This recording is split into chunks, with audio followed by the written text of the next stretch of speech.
I'm John Little, and this is the SHOCKCAST for January 14, 2014. 1 Thessalonians 5, verse 9, and the fall of America.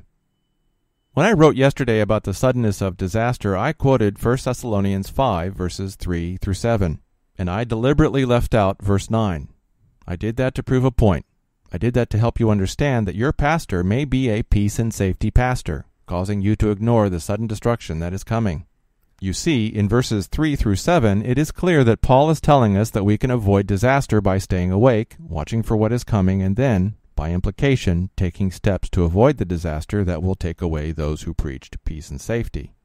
So, why do pastors use verse 9 to preach peace and safety? Would you believe that a lack of love has everything to do with it? I'll get to love in a moment, but let's go over 1 Thessalonians 5, verses 3 through 7 again. This passage tells us that we can avoid destruction by watching for it. Verse 9 then goes on to explain that we are not appointed to wrath if and because we are sober and watchful. Here's the verse that I'm talking about. For God hath not appointed us to wrath, but to obtain salvation by our Lord Jesus Christ. 1 Thessalonians 5, verse 9. But our pastors pervert this verse to do the very thing that Paul warns against, using it to preach peace and safety, to convince us to abandon our watchfulness and sobriety, and lull us to sleep in the midst of catastrophe. Isn't that amazing?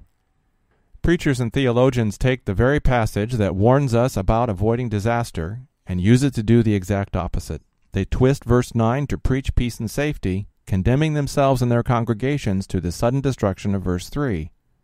And if you follow such pastors, you too will not escape. I've written about this before, and it never ceases to amaze me how willing people are to ignore what is right in front of them. Why do we insist on being so stupid? Well, the answer to that is simple. Truth hurts, and we avoid those thoughts and ideas that hurt, which is why I wrote about disaster yesterday.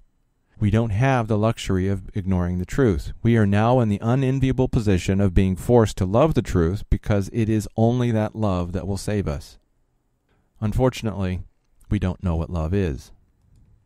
I've had the opportunity over the years to talk about the true meaning of love, and the reason why I've spent so much time talking about it is due to the foolish notion in our Western culture that love is somehow a feeling.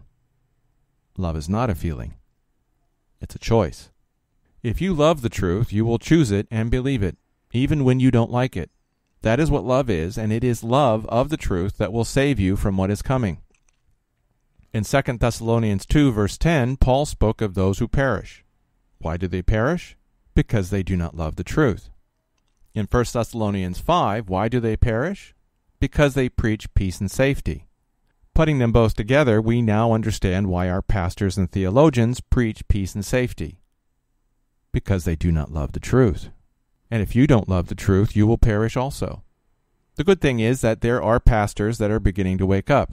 As I sat down to write this article, I checked one of the sites that I go to every day and saw this link. Should the church prepare for the fall of America? It was heartening to see a pastor actually wake up and talk about disaster preparation. Will Joseph Matera's congregation avoid the wrath that's coming? I hope so, but it's awfully late in the game. And Brooklyn is a bad place to be when everything falls apart. So, do you love the truth? Are you prepared to tell people about the true meaning of 1 Thessalonians 5, verse 9? Are you in a good place to be when everything falls apart? Are you ready for this?